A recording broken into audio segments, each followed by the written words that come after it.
Doa yang bagaimana yang akan bisa membuat kita lebih sabar dalam segala aktivitas? Dibuka Quran surah Al-Baqarah ayat 250. Itu contoh doa agar kita diberi kesabaran oleh Allah. Rabbana afrigh alaina sabran wa tsabbit aqdamana wansurna 'alal qaumil kafirin.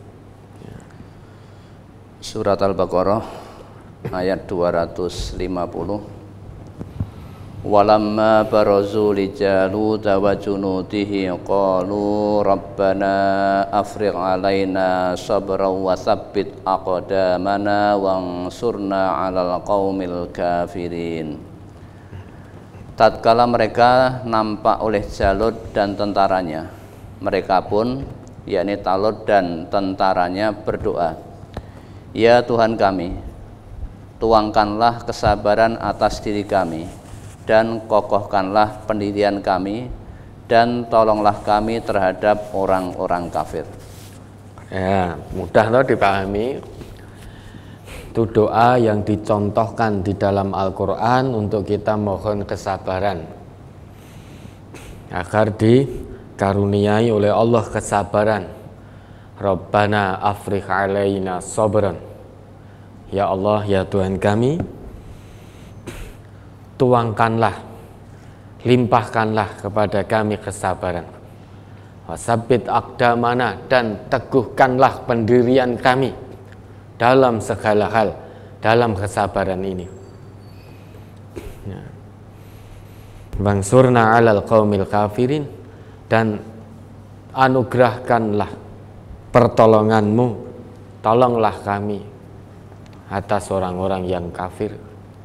Itu dalam Quran surah Al-Baqarah 250. Ada lagi dalam Quran surah Al-A'raf surah ke-7 ayat 126. Sama, hanya beda di akhir saja. Rabbana afrigh alaina sabran wa tawaffana muslimin. Ya Tuhan kami, tuangkanlah kesabaran atas kami dan matikanlah kami dalam keadaan berserah diri sepenuhnya jiwa raga kepadamu ya Allah. Nah, itu beberapa doa yang kesabaran yang dicontohkan di dalam Al-Quran. Namun demikian, berdoa saja tidak cukup, karena kalau doa itu ikhtiar ilahi.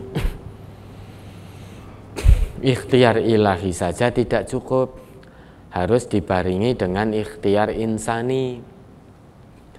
Selain berdoa, memohon kesabaran kepada Allah, ya juga harus memaksakan diri untuk praktek biar sabar. Ya, sekalipun kita berdoa, Rabbana afrigh alaina sabran wa tawaffana muslimin, namun setiap hari kita marah-marah, setiap hari kita mencaci maki saudara kita, ya namanya itu tidak sabar. Apa yang keluar dalam lesannya, dari lesannya tidak sesuai dengan yang ada dalam hatinya. Apa yang ada dalam hatinya tidak sesuai dengan yang keluar dari lesannya. Sedangkan seorang mukmin itu hati dan lesannya tidak boleh beda. Ya, qalbul mukmin la yuwati'u lisanahu. Hati seorang mukmin itu tidak menyelisihi lesannya. Artinya, apa yang ada dalam hati seorang mukmin yang keluar dari lesannya yaitu. Yang ada dalam hatinya A, keluar dari lesannya juga A, apapun yang terjadi. Sebaliknya, walisanul mu'min la yuwati'u qalbahu.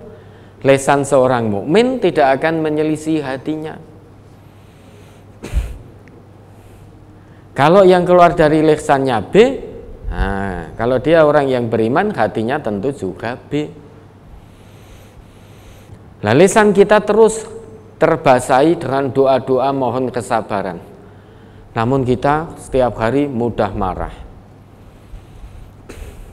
Bahkan kalau marah sampai meledak-ledak dan dilampiaskan, mukul-mukul, banting-banting sesuatu. bahkan dengan teriak-teriak berkata-kata kasar. Padahal sudah ngaji, tapi kalau marah wis tonggone krungu kabeh. Kebun binatang keluar semua nama-nama binatangnya.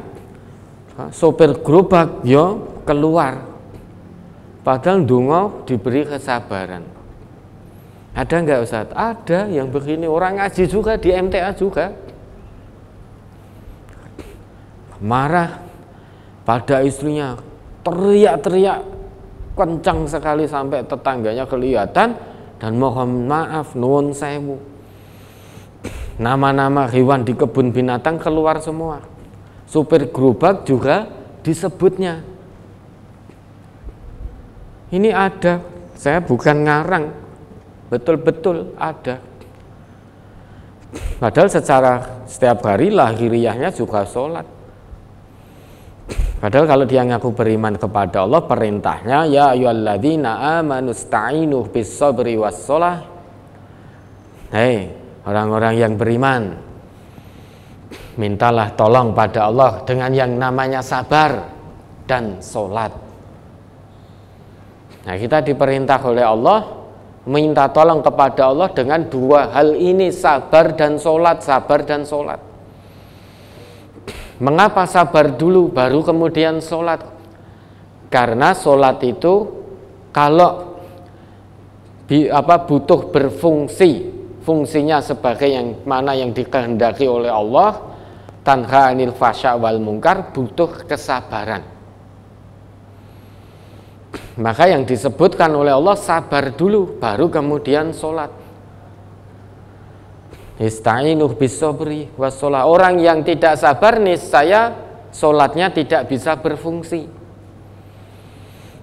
Maka perintahnya didahulukan sabar dulu kemudian baru sholat. Karena sholat untuk bisa berfungsi sebagaimana fungsi yang dikehendaki oleh Allah, tanha anil fasya wal mungkar, butuh kesabaran penuh. Lah ini sholat, tapi marah seperti itu luar biasa. Masa iya wong lanang kok ora patut wong lanang nesu bantingi piring, bantingi gelas, bar kuwi tuku meneh. Bar dibantingi semuanya, nah, sudah reda marahnya, minta disajikan makan oleh istrinya. Bu, jikokno maem, bawakan pakai kertas minyak itu. Lah piringnya di piringnya pun telas dengan bantingi.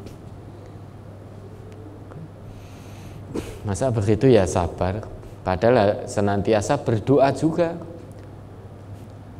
Puncak doa seorang hamba kepada Allah itu ketika sholat, itu puncak doanya. Puncak zikrullah seorang hamba itu ketika sholat.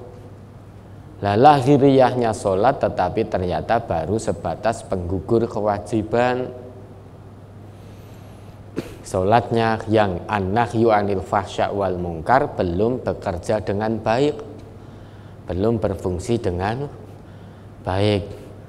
Oh, sabar ya ada batasnya kalau menurut manusia. Kalau menurut Allah sabar tidak ada batasnya. Kalau sabar di sisi Allah ada batasnya, niscaya Allah tidak akan perintahkan hambanya yang beriman untuk bersabar.